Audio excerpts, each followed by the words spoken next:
ونعوذ بالله من شرور أنفسنا ومن سيئات أعمالنا من يهده الله فلا مضل له ومن يضلله فلا هادي له وأشهد أن لا إله إلا الله وحده لا شريك له وأشهد أن سيدنا وحبيبنا محمدا عبده ورسوله صلى الله تعالى عليه وعلى آله وأصحابه وبارك وسلم تسليما كثيرا أما بعد فأعوذ بالله من الشيطان الرجيم بسم الله الرحمن الرحيم ربنا وابعث فيهم رسولا منهم يتلو عليهم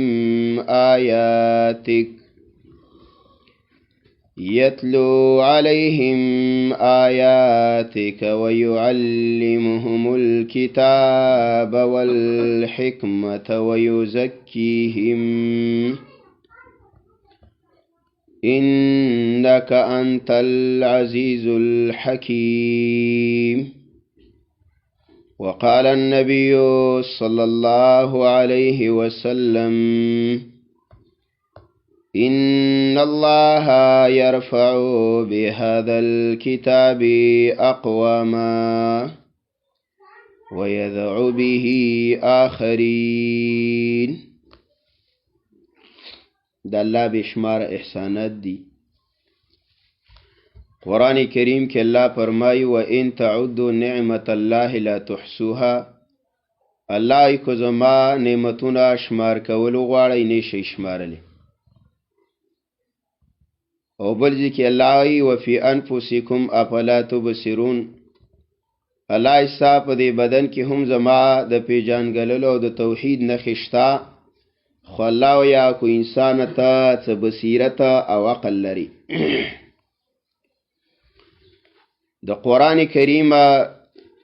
هر آیات جامعه او دارنګ د احکاماتو نډک او د لذتونو نه د خوندونو نه چې مفسرین او حضراتو په هغې باندې محنتونه کړي دي او موږ او تاسو ته دا قرآن کریم محفوظ را رسولی دی. دا د الله او د الله د پیغمبر یو امانت دی امت ته او د قیامت په ورځ باندې به الله د دې کتاب باره کې تپوس کوي. یو ځکه الله فرمایي فَلَنَسْأَلَنَّ الَّذِينَ أُرْسِلَ إِلَيْهِمْ وَلَنَسْأَلَنَّ الْمُرْسَلِينَ. الله وی زما د قسم یا زبا تپوس کوما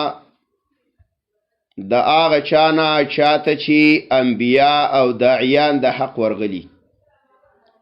او الله زما د په دې باندې قسم یا چې زبا تپوس کوما د هغه لېږلې شو انبیاونه هم چې تاسو او داعیانونه هم چې تاسو دی امت ته دا مسله بیان کړې واو کو نه. رسول الله صلی الله علیه وسلم چې کله اخیری خطبه ویله په حجۃ الوداع کې نو د الله پیغمبره صحابه کرامو ته وفرمایل چې ما تاسو ته دین راورسو کو نه. نو صحابه کرامو ویله چې پیغمبره د دین حق ته ادا کو.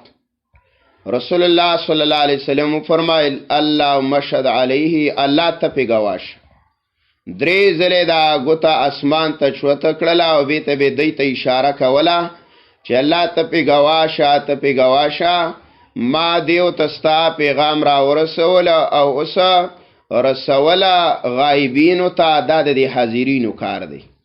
دا به مخ په وړاندې باندې وړیا او دا دین برسي.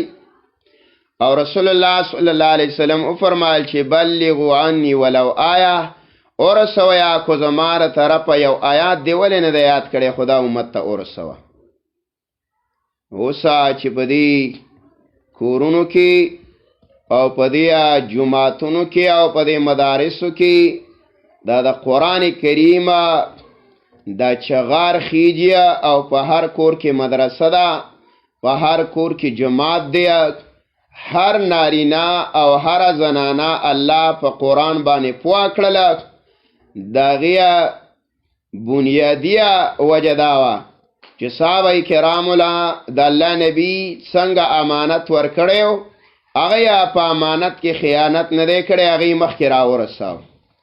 بیا تابعین او بیا تبع تابعین او سلسله جاری وه زمونږ زمانې پورې دا راورسېدل. دا د هغې خلکو هغه محنتونو. الله رب العزت د هغې قبرونه منور کړي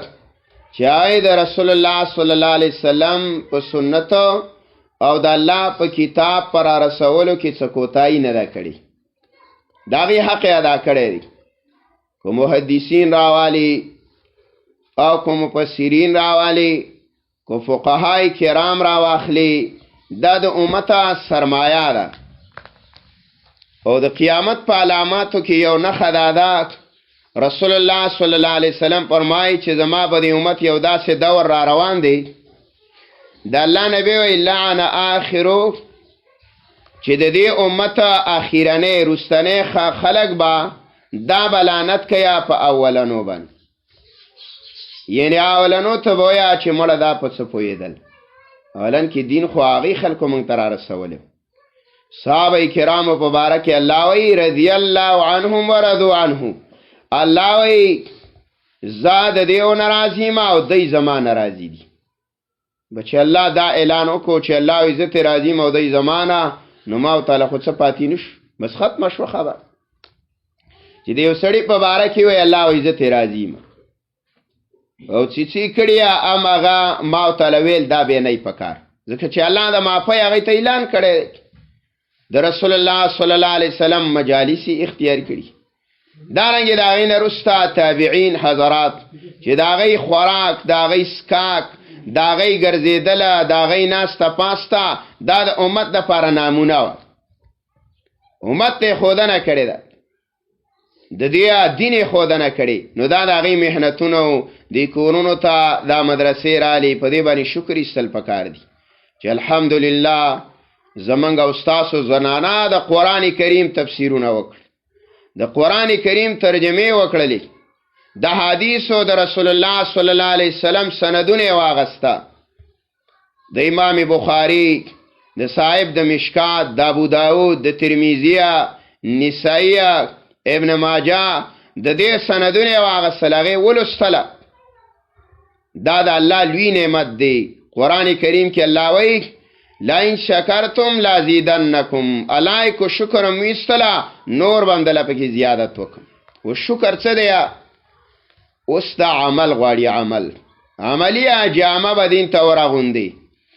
اوس که یو سړی وایي چې ما قرآن کریم هم ویلی دی او حدیث رسول الله مې ویلی دی او خو دا ژوند د الله د نبي د طریقې نه دی او دا د الله احکامات ماتی، خو د ده څه معلومات شته دی خو علم ورسره نشته. عالم یې چاته ویلی؟ قرآن کریم کې الله وایي انما یخشى الله، یقینا وریدونکي د الله نه په بندګانو کې العلماء، الله وایي دا مولان دي. علما یاد کړي ښه. عالم څه ته وایي؟ عالم هغه ته وایي چې څه ویلي په هغې عملي، هغه ته عالم وایي. او چې څه ویلي او په هغې عمل نه یا، نو الله هغه ته خر ویلی. قرآن کې ویلی که د یهود علماء ته الله څه وایي؟ مثل الحمار يحمل اسفارا، الله ویا مثال د خر دی چې کې دی په هغه باندې او بار کې په هغه باندې کتابونه، دا په بار کې بې عمل. بلعام بن باعوره دا د موسی علیه السلام د امت بزرګ و، د ده به ډارک دعا قبلېدله، دعا به یې نه رد کېدله. عمالقه یو قوم و مشرکین و، الله اعلان وکړو او حکم یې وکړو موسی علیه السلام ته چې ته لاړ شه او د دغه خلکو سره جهاد وکړه او بیت المقدس ته نه آزاد کړه. نه ته چې پته ولګېدل هغوی ته خو پته وه چې دا د الله نبي دی او دا خبر ورلی چې دا اوس په بیت المقدس باندې حمله کوي یا په فلسطین دا خو زموږ نه اخلي. نو په بلعام بن باعوره پسې لاړ. بلعام بن باعوره دا یې راوستلو او ده ته یې ویله چې موسی علیه السلام ته خیرې وکړه او زموږ په حق کې دعا وکړه. نو بلعام بن باعوره ورته ویله چې ګوره هغه پیغمبر دی د الله او زه یو عام سړی یم اګر چې بزرګ یم او دعا مې الله نه رات کوي نو زه څنګه خیرې وکړم د الله پیغمبر ته. دا خبره نه منله. بهر کیفه د هغه زمانې فتنه هم مالونه او زنانه وي او د دې زمانې رسول الله صلی الله علیه وسلم وایي دوه شیونه فتنه ده، یو زنانه او یو مال. په دې به زما امت ګمراه کیږي، بس ایمان نه بخلاش. نو هغه د ښځې په لمسون باندې او د مال په لالچ باندې هغه وغوله او د موسی علیه السلام خلاف یې لاس شوت. نو خیرې به عمالقه ورته کولې، خیرې به عمالقه او دعا به موسی علیه السلام ته کوله. الله یې ژبه الټه کړه. نو خلکو ورته ویله چې لکه ته دا څه کې، ته خو موږ دې له راغوښتې یې چې تا موسی علیه السلام ته خیرې وکړې، ته خو موږ ته خیرې کړې. هغه زما چې کوم اختیار هغه د وس نه وتی دی، ژبه د کنټرول نه وتی. الله یې مثال ورکړو، مثل الکلب. الله یې مثال د داسې سړي چې ته دومره پوهې چې ته پېژنې چې دا د الله پیغمبر دی او ته دا پته ده چې دا نور خلک دا مشرکین دي او د هغه باوجود ته د الله د پیغمبر خلاف لاس شوتې. نو حال به د الله وایي داسې سپی به بې عمله چې په خپل علم او په خپل معلوماتو د کتاب او د سنتو د نبی په دې باندې د عمل نه وي. نو به هر کیفه قرآن کریم لوستل شي، قرآن کریم په ترجمه باندې وویلی شله، دا د زنانو مجلس دی. نو په کار دارا چې زنانا په قرآن کریم کې کم احکامات ولولیا، نو په کار دا چې په هغې عمل وکړي. عبدالله بن مسعود رضی الله تعالی عنہ فرمایي چې رسول الله صلی الله علیه وسلم نه به موږ درې آیات ویل او چې ډېر زیات زور به مو کو نو لس به م کړه، خو چې به دې درېو به م عمل نه وکړی نو مخکې آیاتونه به موږ نه ویل. رسول الله صلی الله علیه وسلم فرمایي ویا آخر دور کې به داسې خلک راشي چې دا قرآن کریم دا الفاظ به داسې نیغ وی داسې سیده او برابر لکه غشه داسې بنیږي. خو د الله نبي ویا د قرآن دا الفاظ به د دې مرۍ د غوټې نه ښکته نه ځي او نه به تاسو د هغه په ژوند کې چېرته قرآني زندګي وینئ، قرآني زندګي به د هغې نه وي، هسې قرآن به یې ویلی. ګوره دا د تاوان خبره ده. حسن بصری رحم الله وی د قرآن کریم مقصد دنیا ته دا معنا ده، معنا د قرآن را لیږل دنیا ته د دې مقصد دا په معنا کې دی. هدایت د قرآن په معنا کې دی او په الفاظو کې ثواب شته، دې کې څه شک نه. الفاظو ځان له درجه ده، لیکن مقصد د قرآن او دارنګې هدایت د قرآن دا د قرآن په معنا کې پروت دی. اله به سړی سمه لار بیامودي په صراط مستقیم به روانېږي چې د قرآن په معنی ځان پوه کړو. اله به د قرآن حق زما او ستانه ادا کېږي چې په قرآن په معنی ما او تا څه کو دا ځان پوه کړو. سورت ابراهیم کې الله دا مقصد ذکر کړی دی. الله هلته وایي دا کتاب مې لا څه لره رالیږلی لتخرج الناس من الظلمات الى النور. د دې دپاره الله قرآن مې راولېږلو چې تا راوباسې پیغمبره د دې په ذریعې باندې خلکو لره د شرکیاتو د تیارې نه الی النور رڼا د توحید ته، د شرک د بدعاتو د رسوماتو د رواجونو د دې د تیارې نه پیغمبره راوباسه. شرط یې راوله الی النور، د قرآن رڼا یې راوله. دا په څه راولي؟ دا به د قرآن په معنا. صحابه کرامو زمانه د نبی علیہ السلام د نبوت نه مخکې جهالت دی. مور څوک نه پیژني، خور نه پیژني، یا نکاح نه پیژني، تمیز نشته دی. په معمولی مسله باندې پس زراو کلونه او څلوېښت کاله پتنې به کولی. جهالت وه الله نبی او ته قرآن بیان کو په قرآن الله زندگی بدل کړه هغه خلق چې باغی باندې با مشرک اول چانه غختلا الله د قرآن په مهارت سره او د قرآن په سمت سره او پوی سره د زنانه او د نارینه او د وړو او د زړو تمام حرکات سکنات ولا الله بدل کړه ژوند دی ولا بدل کړه زندگی د زنانه او په کور شو دا غینه مخکې څنګه زندگی وا بهر ګرځیدل هیڅ تمیز نه الله ته قرآن کې وای کنه ولا تبرجنا تبرج الجاهلیت الاولى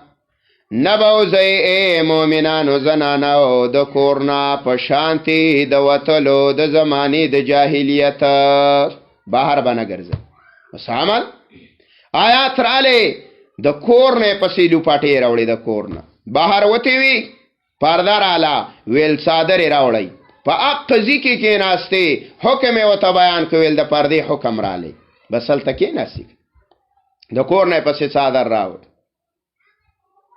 دا احکاماتو باندې عمل قرآن را لګلې دی عمل لا وسمانه وکړه په دې معنی باندې عمل کول پکار دی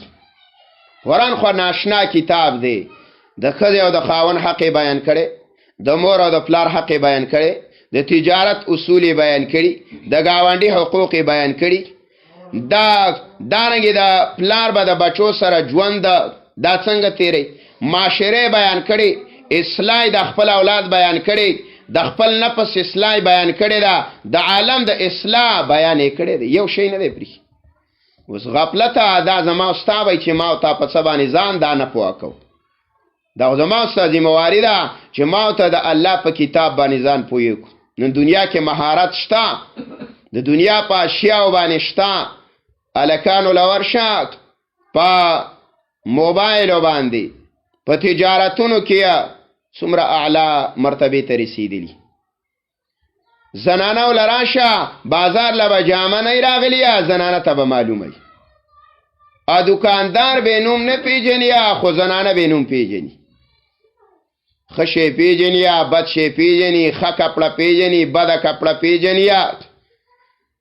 او د الله د کتاب نه په دې زمانہ کې نه خبره پاتې شوینو دا به ډیر یو بدبخت انسان دی چې د دومره مدارس او د دومره جماعتون او د دومره علما او د دومره تبلیغ د محنته داغه با وجود است غافل د قرآن نه نو دا بغړ د بدبختیا څه دا نه خي نه د قرآن کریم نه ځان خبره ولا او پاغي باندې عمل کول احکامات خپل اول پکار دي په زنانه باندې پرده د سپارز ده لکه څنګه چې مونږ پرز دي شغل خورین ځان ساتل د سه حرام دی لکه شراب چې حرام دی غیبت د سه حرام دی لکه بدکاری چې حرام ده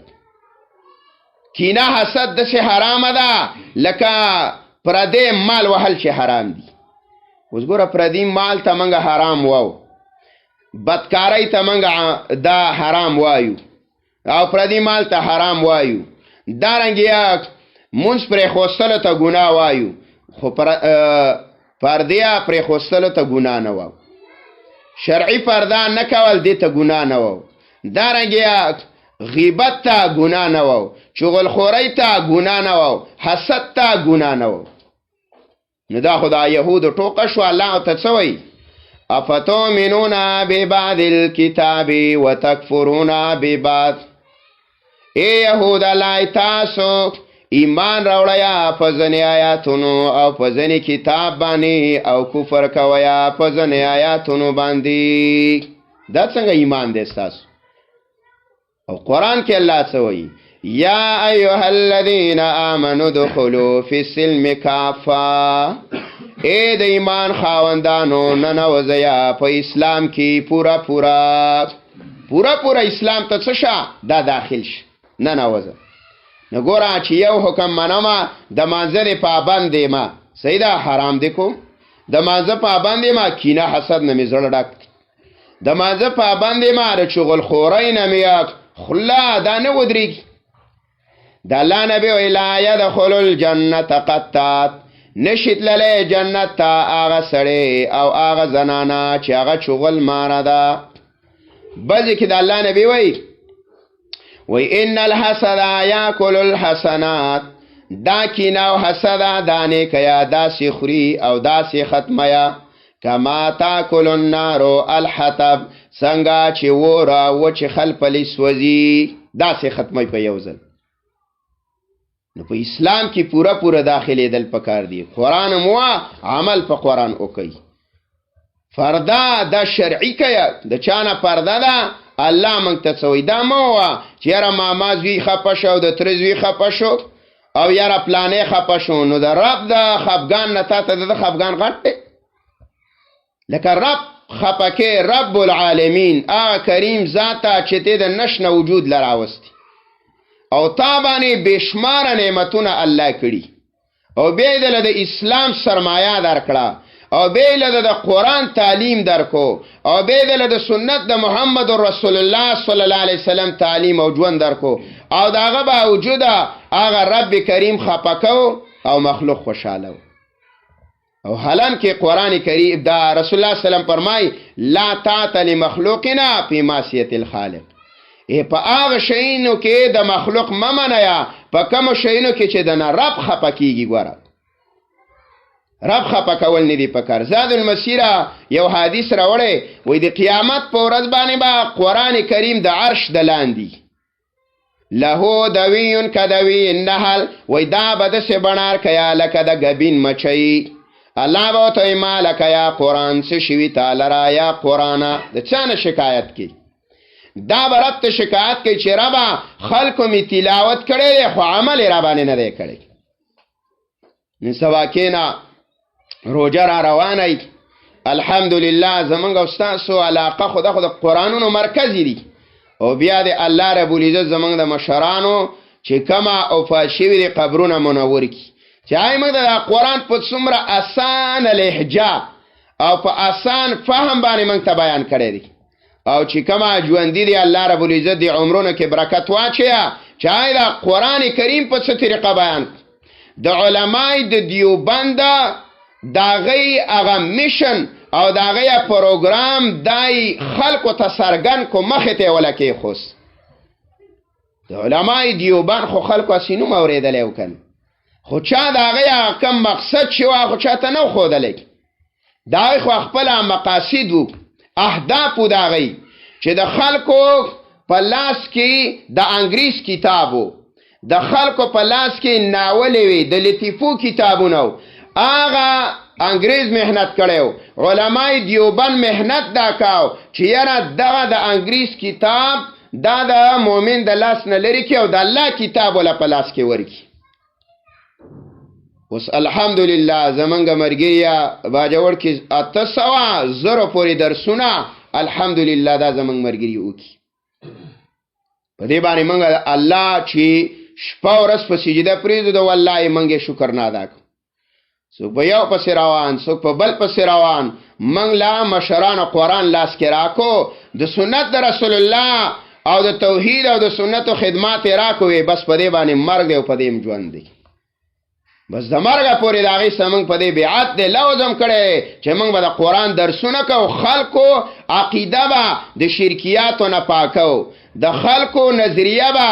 د شرکیاتو د بدعاتو نه پاکو او د توحید او د سنتو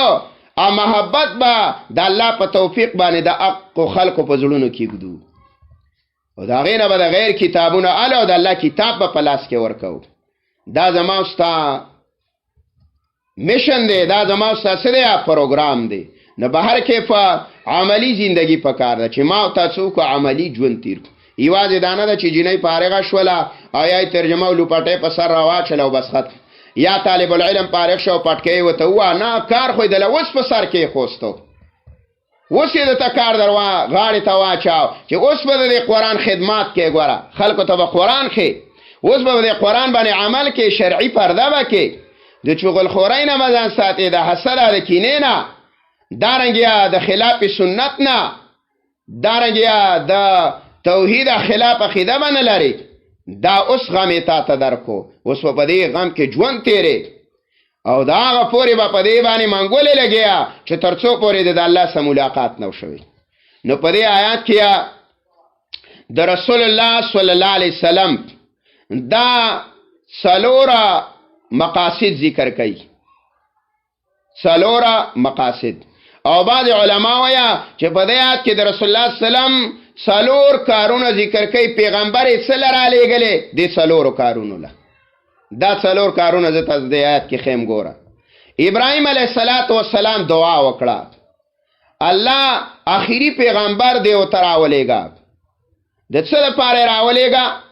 ربنا ای رب زمونږه وبعث فیهم، یا الله راولېږه په دې امت کې رسوله استاد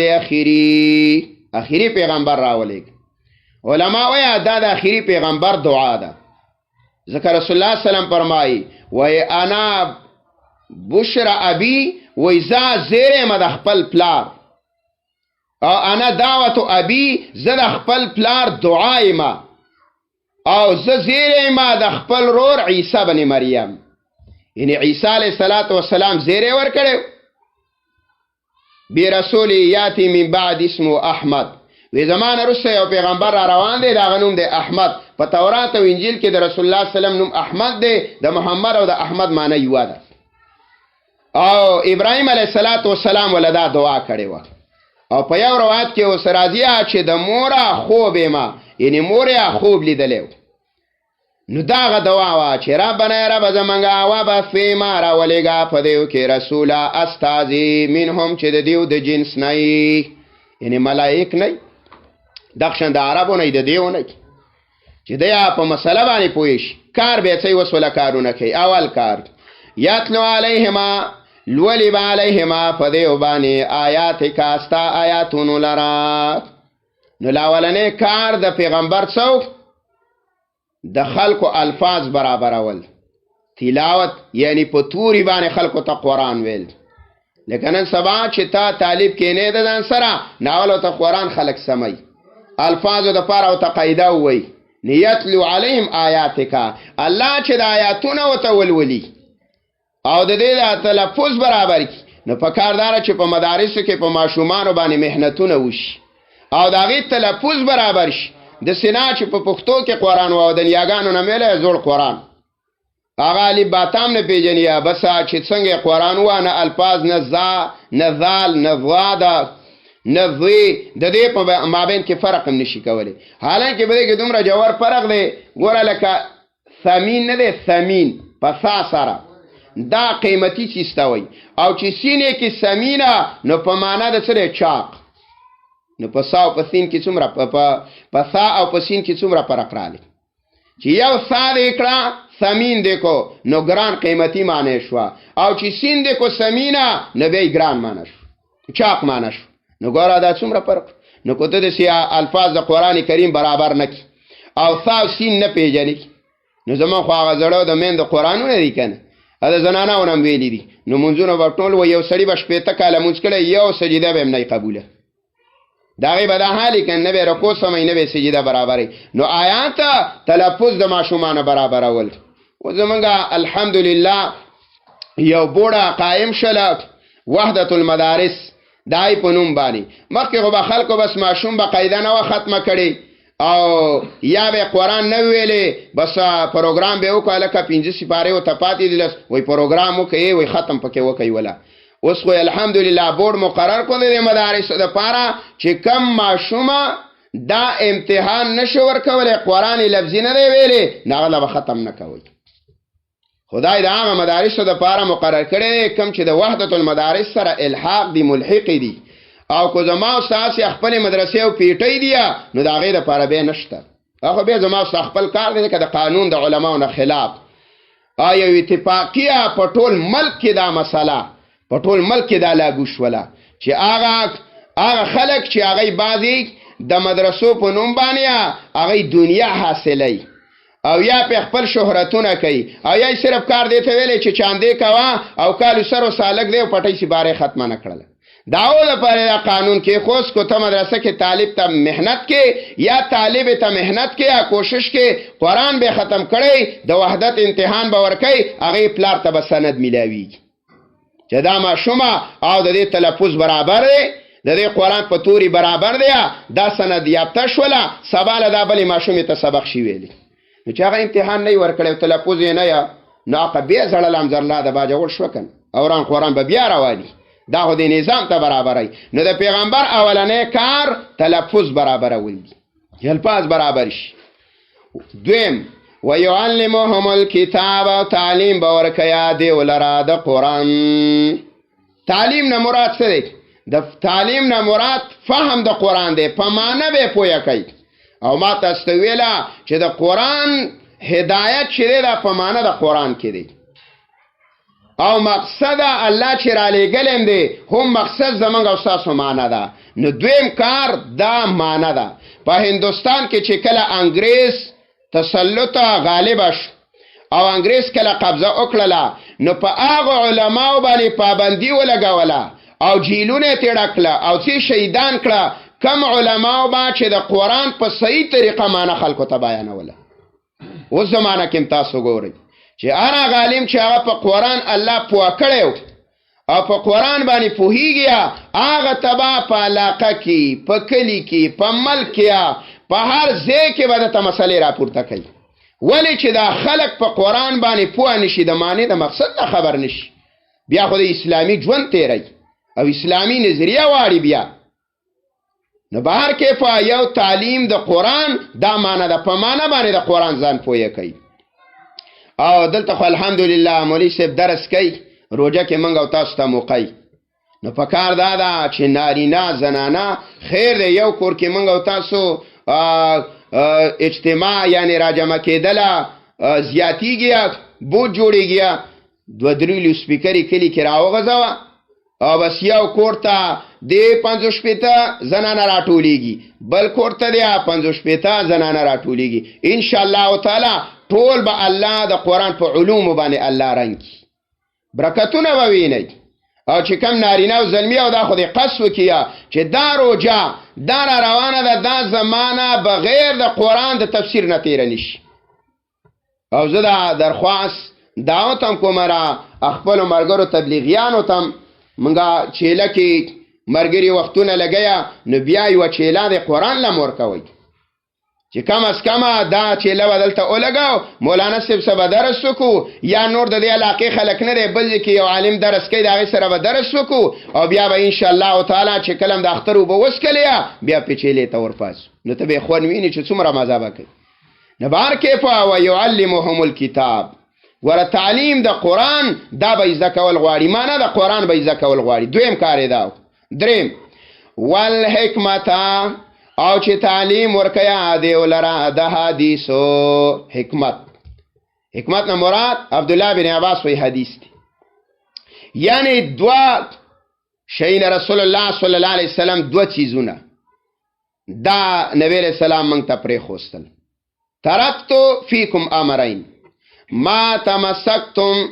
ترڅو پورې د الله پیغمبر ویا دو چیزونه مې پرې خوستله چې منګولم لګولی لن تذلوا اذ کله به ګمراه نشئ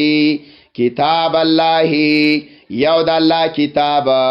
و سنت النبی او یو د محمد رسول الله سنت دا دو چیزونه د الله پیغمبر پرې خوست په دې منګولې ولګوا واعتصموا بحبل الله جميعا ولا تفرقوا الله وی په دې زما په کتاب منګولې ولګوا مکهږي تاسو نس ولې ډالې کېږي قرآنم یو دی الله یو دی رسولم یو دی حدیث پیغمبرم یو دی جمعتم یو دی جمعم ایوادا د جمعې منظم یو دی اخترم یو دی قربانیم یو شاندا روجم ایوادا نه اختلاف پڅ کې پیدا شو اختلاف پڅ کې نشتا مؤمنان دا ټول کل اخوه دی دا ټول رونه دي انما المؤمنون اخوه الله مؤمنان ګور ورونه دي رسول الله سلام فرمای یو جسد دی یو د مشرق نواله د مغرب پورې دا یو بدن دی و د بدن سترګې ته تکلیف یا ټول بدن ته تکلیف ودا په بل ځای درد یا ټول چې مسلمان په یو مسلمان غم دی په ټول مسلمانانو غم دی چې مسلمان خوشاله دی تمام مسلمانان خوشاله دي لای والحکمت او دوای وکړه ابراهیم علی السلام چې الله په د حدیث ولورکی نو د قران کریم سره چې کله فهم د حدیث میا نو د ژوندۍ په خوان باندې به پیش او چې کله د سنت خلاف ورزی وا اوس خو ملام د ماب کی هلکان د جمعې منځو کیا منډه وای وای مړه وای سنت وای دا وای پکې کله پرېدا او کله کوه لکه د الله بندا سنت پر خوستل خو گمراهی ده. چرته په حدیثو کې دا نه ده ثابت چې رسول الله صلی الله علیه وسلم د سفر نه ما سیوا دا سنت مؤکدات چې کوم دي یعنی د ماسپښین نه وروسته کوم دي یا مخکې دارنګې د ماښام نه وروسته 2 رکعاته دارنګې د سار نه مخکې 2 رکعاته د سار دا 2 رکعاته خو به د الله پیغمبر په سفر کې نه پرېښوستل دا په سفر کې کول. دا علما وایي دا قریب دی واجباتو ته واجبو ته نږدې دي. نه بار کیفه سنت اوس خو هغه منګه ویوړل هغه فرض مونږ دا سنت د څه دپاره دي. مفتی رشید احمد رحم الله ابن العابدین رحم الله قول نقل کړي وای دا سنت تکمیل دی د فرایضو کو په دې فرضو کې نه څه خطای شوي چې په دې سنتو باندې پوره شي د دې لپاره دي. نو سنت امر خو سن نفل خو پرېدا وای د قیامت پر ورځ به یو سړی راوستل شي د مانځي حساب